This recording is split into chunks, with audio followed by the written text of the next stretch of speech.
Good afternoon, good evening, good morning, whatever time you may be watching this great interview that we are having here today on why the laws of war still matter.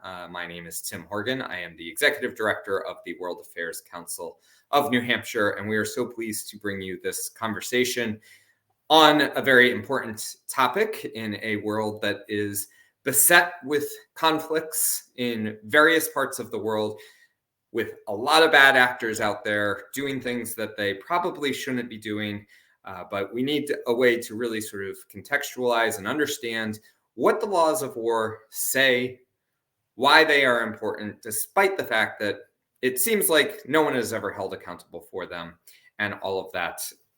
We'll dive into that with our speaker, Dr. Charli Carpenter, here in a little bit, but have a few housekeeping things that got to go over first. World Affairs Council of New Hampshire is a nonprofit, nonpartisan membership organization, and we are here to serve as a platform for discussion, which means we do not take any stances on policies, politics, politicians, or parties, the four Ps, as we put it. So we are appreciative of people taking the time to listen into these conversations, internalizing the information that is presented, and making your own decisions as to what it means for you, your life, and how you want to approach the world. We are a membership-supported organization, so thank you to all of our wonderful members, donors, and sponsors who make this work possible. It is so wonderful to have such a great community here with us to really make this work as impactful and powerful as it can be. All right. Keeping that short, because I know we really want to get into this conversation, I'm going to bring Dr. Carpenter on with us now. Dr. Carpenter is a professor of international relations at the University of Massachusetts Amherst, and teaches in foreign affairs, in international security, and is a well-written person. I came across a great article that she had put together for the World Politics Review, one of the wonderful organizations out there trying to help people better understand the world in the same way that we are. And so, Dr. Carpenter, thank you so much for joining us today. I really appreciate you taking the time. I've been very excited since we first started talking about pulling this together, and I'm glad that we're getting this set up. It's good to be here, Tim. Thanks for having me. Great. So one of the things that really drove me to want to have this conversation is, of course, with all of the conflicts going on around the world, just to name a few, of course, the big ones everyone knows: Ukraine, Russia, Israel, Hamas, and several that people are not as familiar with, what's going on in Sudan, what's going on in Eritrea, in Ethiopia, many other places we could name, and even not wars. There are conflicts. There are bad actors who are violating the laws of war and international human rights. And so what I would like to start off with here today is what do people mean when they say the laws of war, the rules of war? We hear that term, but it's not usually explained to us what that exactly means. Okay. Well, the first thing to know is that it means at least two very different things. There's two completely different separate sets of law on war. There's the law on starting a war, which binds states as well as national self-determination movements. And there's the law on conducting a war. These are completely different and separate branches of law. And that's important because a fundamental basis of the rules of war is we distinguish the why from the how, sort of whether a cause may be justified versus what are the means we use to advance that cause, and are they just? One can be true without the other, both or neither might be true. So the law on starting a war is the United Nations Charter of 1945. And since 1945, the use of military force to resolve disputes among states has basically been banned in international society, with very few exceptions. One exception is self-defense. So if you get attacked, then the aggressor is violating that rule, but you can defend yourself for as long as is needed until the UN Security Council steps in. which sometimes happens, sometimes doesn't. And that's the one other exception, is if the UN Security Council is united in an enforcement action of some kind, that's a legal war. But otherwise, states are not supposed to use military force any longer, certainly not to invade or take territory from one another, as was done in the past. That's the law on starting a war. That's UN Charter law. The law on conducting a war is in the Geneva and Hague Conventions, two different sets of treaties. You often hear about the Geneva Conventions, but there's also this other set of Hague treaties. These date to the mid-19th century. They were revamped after World War II and then again after Vietnam. And they've continued to evolve through some different side treaties and additional protocols. So these are treaties. These are international agreements many states have signed. This area of the law, which people often refer to as the Geneva Conventions, it's called collectively international humanitarian law.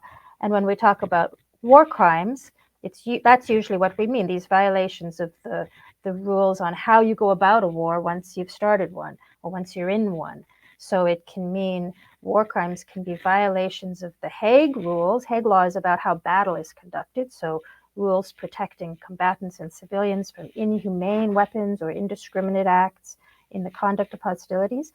Or it can mean violations of the treaties, the Geneva Conventions, which protect prisoners and detainees, civilians, or sick and wounded soldiers on land or at sea. There's 4 different conventions, one for each of those groups of vulnerable person. And they're vulnerable because they protect you when you've fallen into the hands of the enemy in time of war. So maybe battle isn't raging right now, but now you're in a prisoner of war camp, or your village has been taken over by the enemy, but you're still a civilian, you still have some rights.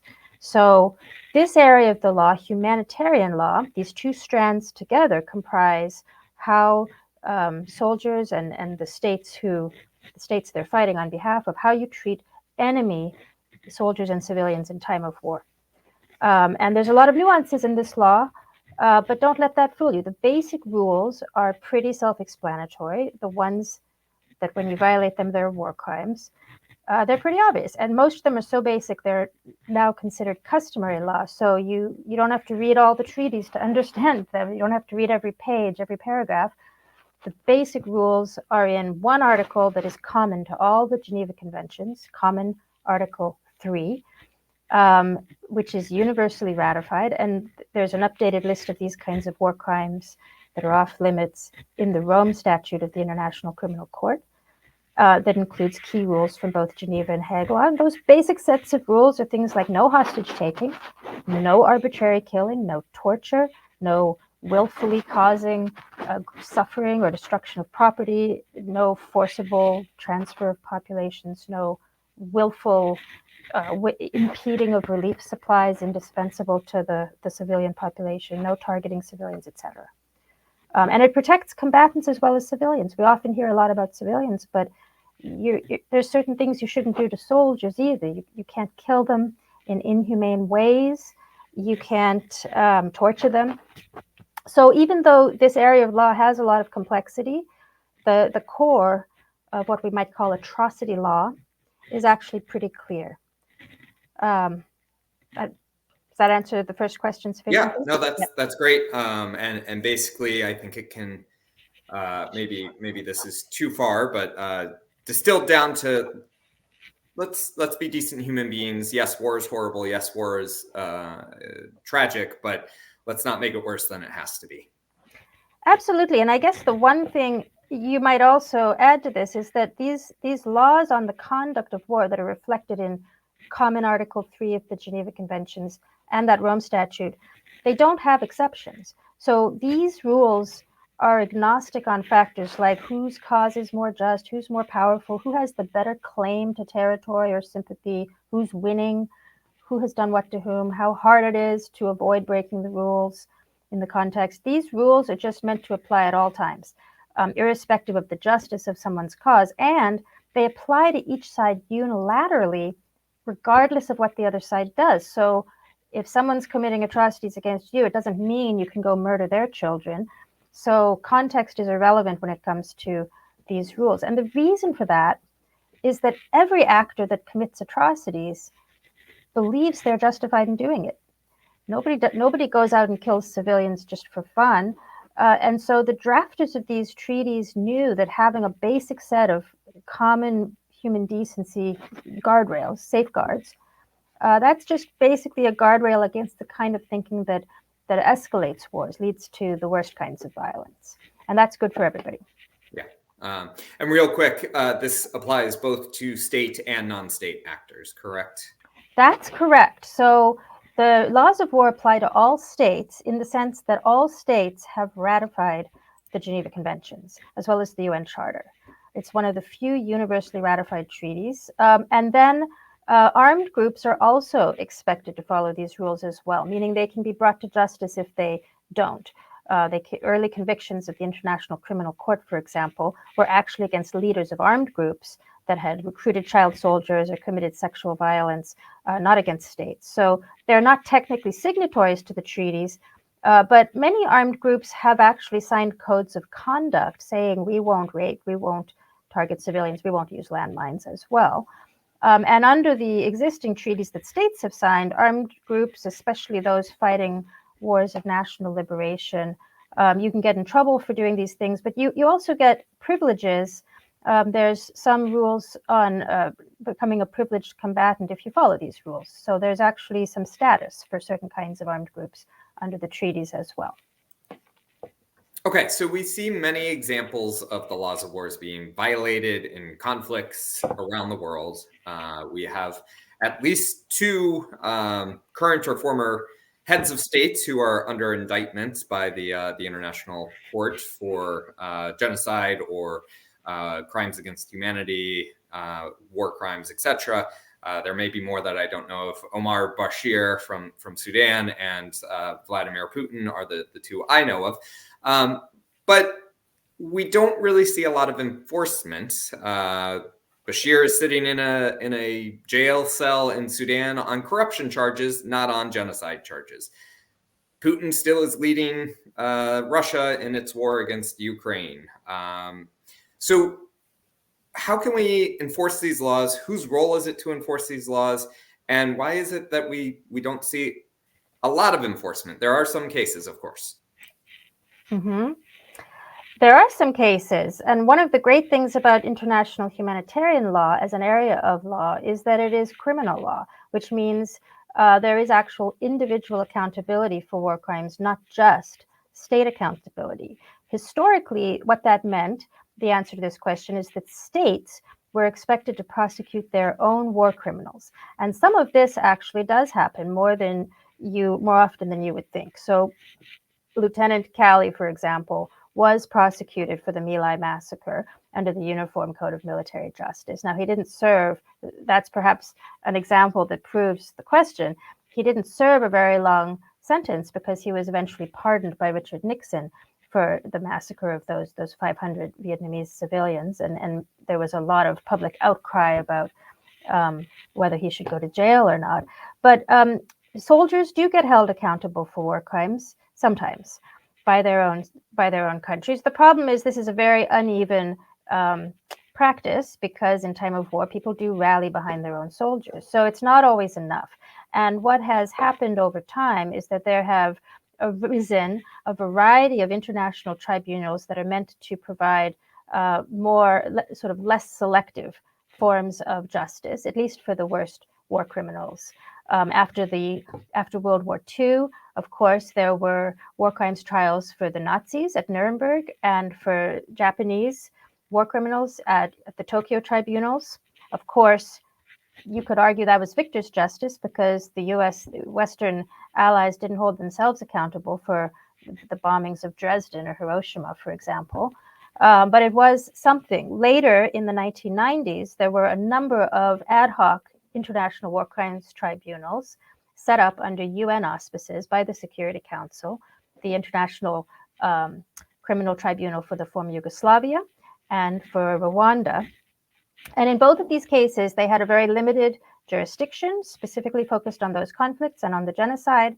But they did catch a lot of big fish. The Rwandan tribunal punished and jailed some of the ringleaders of that genocide. And the ICTY eventually tracked down and caught pretty much all of the major generals that committed atrocities in the former Yugoslavia. And those who were indicted were eventually handed over. Radovan Karadzic, Ratko Mladic, who oversaw the Srebrenica massacre, and eventually Slobodan Milosevic, the president of Serbia, when he was overthrown, his people turned him over to The Hague, and he died in prison, awaiting judgment. So there has been some cases of accountability. And the existence of these courts, social science has shown that the very idea that you might end up in them, the existence of the ICTY probably stopped some of the. It made the war in Kosovo later in that theater much less bloody than it might have been, because soldiers actually worried that they might go to the court. So there is perhaps more successes here than you might think. The International Criminal Court was set up to resolve some of the problems of these ad hoc tribunals, which are very costly to set up, and it's kind of selective. Sometimes you have one, sometimes you don't. The ICC, the idea of it was to have a standing court to which people could be referred. And of course, that still is a situation with a lot of loopholes, because there's jurisdictional criteria that have to be met. Not everybody gets referred there. As you have pointed out, sometimes you get indicted, but you can get away with actually getting sent to the court for a while anyway. It remains to be seen what will happen. It took some years to get all the ICTY indictees behind bars, but eventually it happened. But these are different forms of accountability, and there have been some convictions at the ICC as well. And finally, states can also hold each other accountable. So we've been talking so far about criminal accountability of individuals, heads of state, generals, or soldiers. But as we've seen at the International Court of Justice recently, this is a civil court where states sue one another or ask for judges to rule on matters of law. This is also a place where states can say to one another, state to state, you can't put a state in jail, but you can shame a state by suing them in this court and getting an authoritative ruling by a judge. And so that's what happened this past several weeks at the International Court of Justice, with South Africa asking for the court to rule on whether Israel is committing genocide in Gaza. And another ruling just recently came out, Ukraine versus Russia, for situations relating to that conflict as well. So all of these mechanisms can play some role, even though none of them is a perfect, none of them is a magic bullet. Just as no matter how many laws you may pass against murder in domestic society, you're still going to have some murders that happen. Yeah, I think that's a great comparison. So seeing as how some people are able to get away with this, some people are not, violations are still occurring today. What can you tell us to the question of the day of why are the laws of war still important? What about it do we need to take solace in when we think about the laws of war? Great question. And you might very well ask that question when you look out at the world and see what's going on in so many conflicts. It appears that the laws are just being thrown to the wayside and people are suffering terrible, terrible things. I think that there's a couple of ways we can think about this. One is what I just said, that the laws aren't a magic bullet, but they can be an important guardrail. One thing to remember is just because they're not perfectly followed doesn't mean they're not having some effect.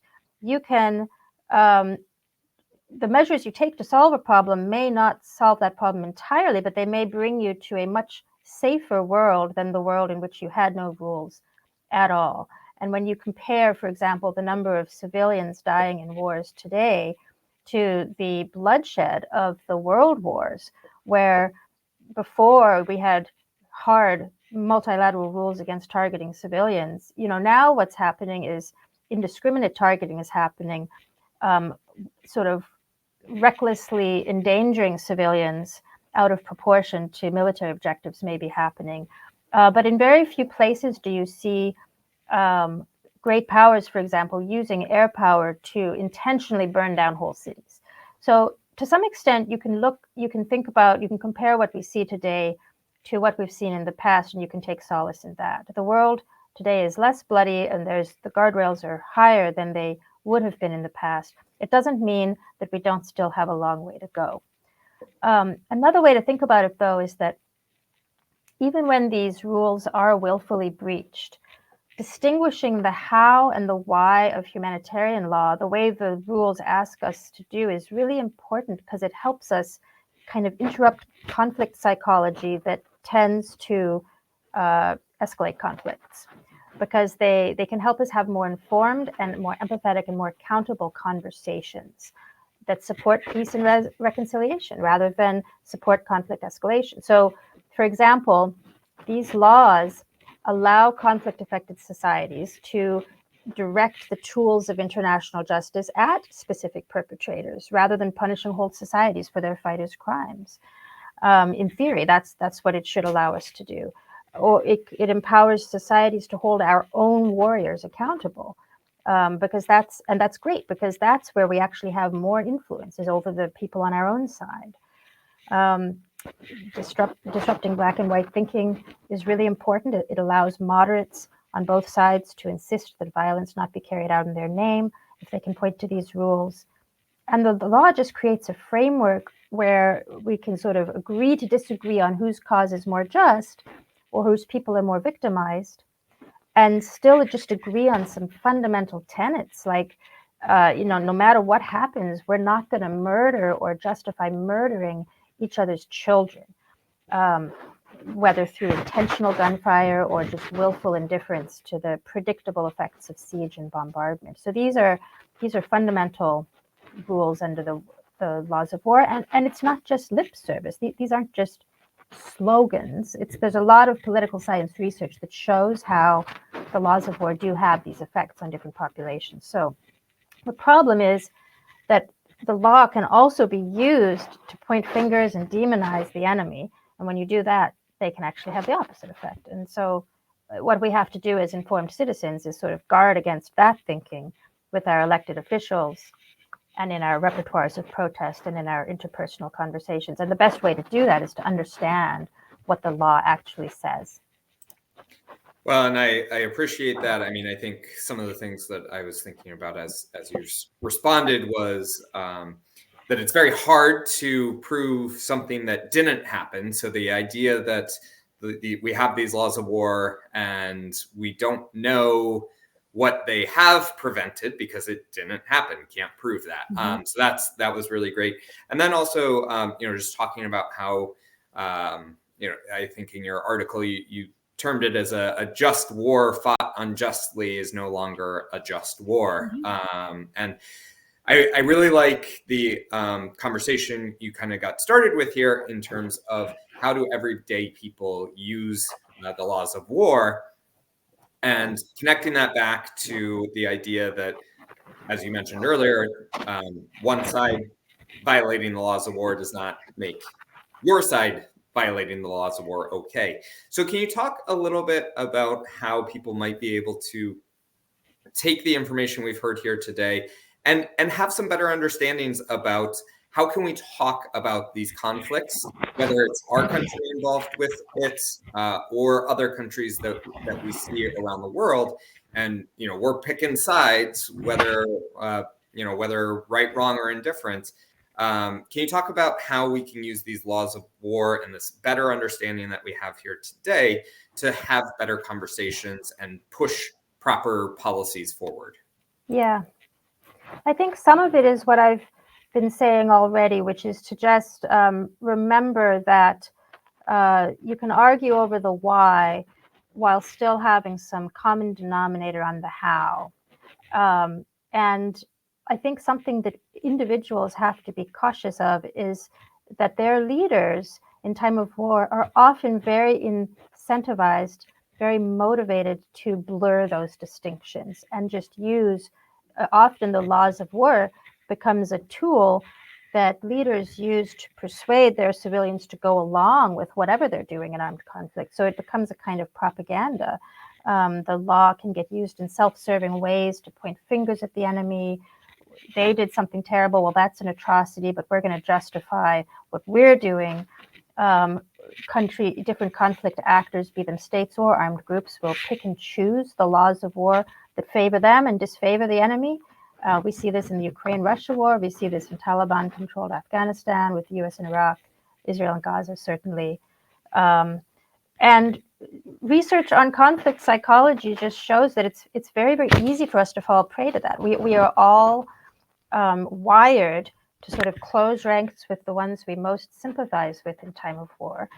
But those are the very ones that we most have the ability to influence. So if we can avoid doing that, even when we're traumatized and under threat, and sort of keep empathetic to the other and willing to sort of challenge how our own and hold our own leaders and soldiers to account, that's where we can have some influence. Even though it can also seem, when these conflict actors are doing this, sort of using the law to their advantage, it can seem like the law is meaningless, but in reality, it gives citizens a lever for understanding conflicts better and weighing in better. And it's not easy. But I would say if soldiers can be asked to do this, which is what we ask them to do under the laws of war, to disobey unlawful orders and see the humanity in the enemy as soon as they're wounded, even though you were just trying to kill them 2 minutes ago. If they can do that in the heat of battle, then ordinary citizens can do it too in the way we talk about ongoing conflicts. So it means things like talking about history and grievances while still showing empathy and refusing to justify actors on our side who we sympathize with doing terrible things, killing children, for example. And if we can do that, it just really shifts conversations and it opens up spaces of political possibility. And it ensures we see each other's humanity, which is a condition for sustainable peace. That's the main point. It's why it's called humanitarian law, in fact. Yeah, so that leads me to one question. I was listening to some other podcasts and some reading up on this as I was trying to gather my own thoughts. And one of the things that I heard as a way to think about the laws of war, human rights laws, is would this action be taken by a military or an armed group if it was impacting their citizens, their people they were supporting? Would love to get sort of your reaction to that and whether or not that's a good way to think about it or too simplistic. Well, I would say it depends. There are groups out there that don't care that much about what their own civilians are facing in time of war as well, or don't care if they bleed their conscript armies dry or treat their own civilians and detainees with as much abuse as they're heaping on the enemy. So I would say that's perhaps simplistic in empirical terms, although it could be a useful rule of thumb in other situations, right? Which is to say, it's sort of the golden rule, right? Would I consider this a war crime if it was being done to someone on my side who I cared about?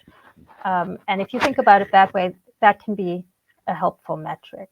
One of the problems with the laws of war is that they don't actually govern what countries do to their own civilians or own populations in time of war, only what they do to the enemy. So there are some loopholes and gaps in the law as well that citizens and advocacy groups are always trying to fill. But yeah, I don't know if I answered your question in quite the way you wanted, but no, I love it. It was a great caveat there to put in that that really is a good way for people who are supportive of the laws of war to think about it, but maybe not so much the people who are not supportive. So we are coming up on our half hour that I promised you. But I always like to leave some space for our speakers to leave us with any final comments, any things you think we might have missed or think are really important for people to take away from this conversation. I think something that I hadn't pointed out in my remarks is that there's a lot of social science research that shows that the elites and governments do listen to their own citizens on these matters, even on difficult foreign policy matters and even in time of war. So to the extent that, that, and there's social science data that shows that when citizens understand the laws of war, it changes their thinking about what they want their governments to do. So these two steps can be really powerful. If people can educate themselves on what these rules say, and if they can talk to one another and to their elected officials about them and about what they want to see their country doing, what kind of country you want us to be in time of war, that can have a very powerful effect in the field. And we shouldn't forget that. We shouldn't lose heart when we see terrible things happening. Well, I think that's a wonderful place to end on, in the idea that we do have power in this, even if we sometimes do feel powerless. So thank you, Dr. Carpenter. Thank you so much for your insights, your time. And I really have enjoyed this conversation, and I hope you have as well, too. Likewise, Tim, it's been good to be here. Thank you for having me. All right, great. Well, thank you everyone for taking the time to watch this. We really appreciate it. We have some links on our webpage below that can help you better understand this topic and provide you with some additional insights into what the laws of war actually say.